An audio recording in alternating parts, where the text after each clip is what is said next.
తీసుకోవాల్సినటువంటి అవసరం ఉన్నది. నేను ఒకటే అడుగుతా ఉన్నాను ఉత్తమ్ కుమార్ రెడ్డి గారు, నేను ఏ రోజు కూడా ఎవరిని కూడా పర్సనల్గా కామెంట్ చేసినటువంటి సందర్భాలు లేదు. నేను గతంలో మనం కలిసి కాంగ్రెస్ పార్టీలో 10 సంవత్సరాలు ఉన్నప్పుడు కూడా ఇదే స్పీడ్తో నేను పనిచేశాను. కానీ ఆ స్పీడు ఆ రోజు ఇదే స్పీడులో ఇతరుల మీద నేను చేసినప్పుడు బహుశా మీకు సంతోషమై ఉండొచ్చు, ఈరోజు మీ మీదకి వచ్చేసరికి మీకు బాధ ఉండొచ్చు. కానీ నేను ఏ రోజు కూడా పర్సనల్గా ఇష్యూని నేను ఎప్పుడు కూడా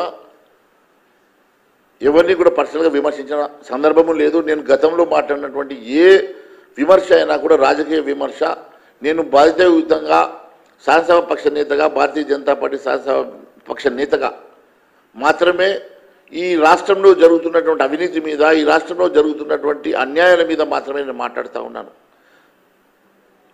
నువ్వు నాకు మంచి మిత్రుడవే, నువ్వు నాకు బంధువే ఉండొచ్చు, కానీ ఈరోజు నేను రాజకీయంగా మీ శాఖలో జరుగుతున్నటువంటి అవినీతి మీద మాట్లాడితే మీరు ఇంత పర్సనల్గా తీసుకోవాల్సినటువంటి అవసరం లేదు అని నేను మీకు సూచిస్తున్నాను.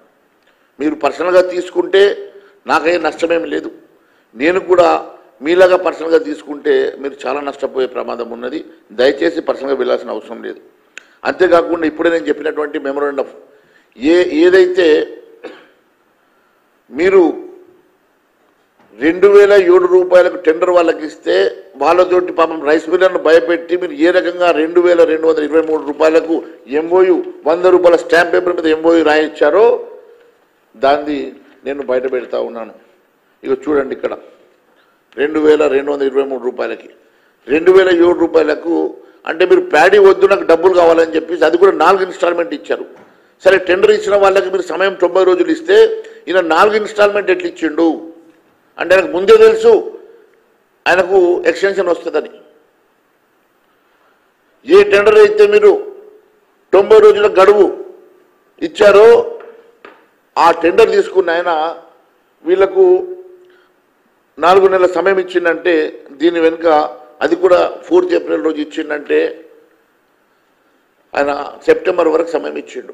నీ గడువు అయిపోయింది, మేలోనే అయిపోయింది.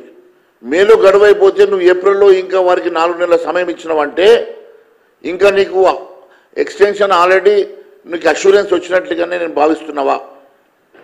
మరి ఏ రకంగా ఈ అగ్రిమెంట్ ఫ్లోట్ అయిందో దీనికి సమాధానం చెప్పాలని చెప్పేసి నేను కోరుతున్నా. మీరు పూర్తిగా అవినీతిలో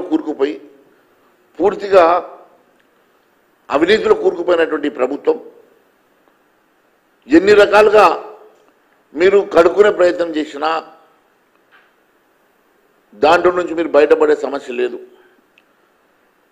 నేను ఒకటే అడుగుతా ఉన్నాను, ఈరోజు పీడిఎస్ పబ్లిక్ డిస్ట్రిబ్యూషన్ సిస్టంలో పూర్తిగా కేంద్ర ప్రభుత్వం నిధులతోటి ఒక వ్యక్తికి 5 కిలోల చొప్పున డిస్ట్రిబ్యూషన్ జరిగేటువంటి బియ్యం కూడా ఈరోజు పూర్తిగా రీసైక్లింగ్ పేరు మీద ఈరోజు కొన్ని వేల కోట్ల రూపాయల కుంభకోణం జరుగుతున్నమాట వాస్తవం కాదా? మరి దీని మీద కేంద్ర ప్రభుత్వం ఎందుకు సిబిఐ వేయకూడదు? మరి ఈ ప్రభుత్వం ఎందుకు సిబిఐ ఎంక్వైరీ అడగడం లేదు అని చెప్పి నేను ప్రశ్నిస్తున్నా. ఈ రాష్ట్ర ప్రభుత్వం వెంటనే దీని మీద సమగ్ర దర్యాప్తు జరపాలా, సిట్టింగ్ జడ్జితో కానీ సిబిఐతో కానీ ఎంక్వైరీకి ఆర్డర్ ఇవ్వాల్సిందిగా నేను గౌరవ ముఖ్యమంత్రి గారిని కోరుతా ఉన్నాను. ఇప్పుడు మంత్రి ఉత్తమ్ కుమార్ రెడ్డి గారికి వీరి మీద విమర్శ వస్తే ముఖ్యమంత్రి మీద అనుమానపడుతున్నాడు, ముఖ్యమంత్రి మీద విమర్శ చేసిన రోజు ఆయన ఈయన మీద అనుమానపడుతున్నాడు. అరే మీరు ఎవరి మీద అనుమానపడండి, మీరు ఎవరి మీద ఒకరినొకరు మీకు మీ మధ్యలో కోఆర్డినేషన్ లేకుంటే మీరు ఇబ్బంది పడండి. కానీ అనవసరమైనటువంటి పర్సనల్ అలిగేషన్ చేస్తే బాగుండదు, జాగ్రత్త అని చెప్పి తెలియజేస్తా ఉన్నాను. నిన్న మీరు ఏలెత్తి చూపిస్తూ ఉన్నారు మమ్మల్ని, ఏలెత్తి భయపెట్టే మాదిరిగా ఒక మంత్రిగా నువ్వు మమ్మల్ని భయపెట్టే మాదిరిగా నువ్వు మాట్లాడుతూ ఉన్నావు.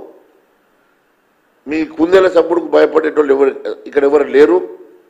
మీరు ఏ రకమైనటువంటి గంభీరంకి పోయినా కూడా భారతీయ జనతా పార్టీ నాయకులు ఎప్పుడు కూడా భయపడాలని మరొకసారి తెలియజేసుకుంటూ ధన్యవాదాలు తెలియజేస్తా ఉన్నాను. Any questions?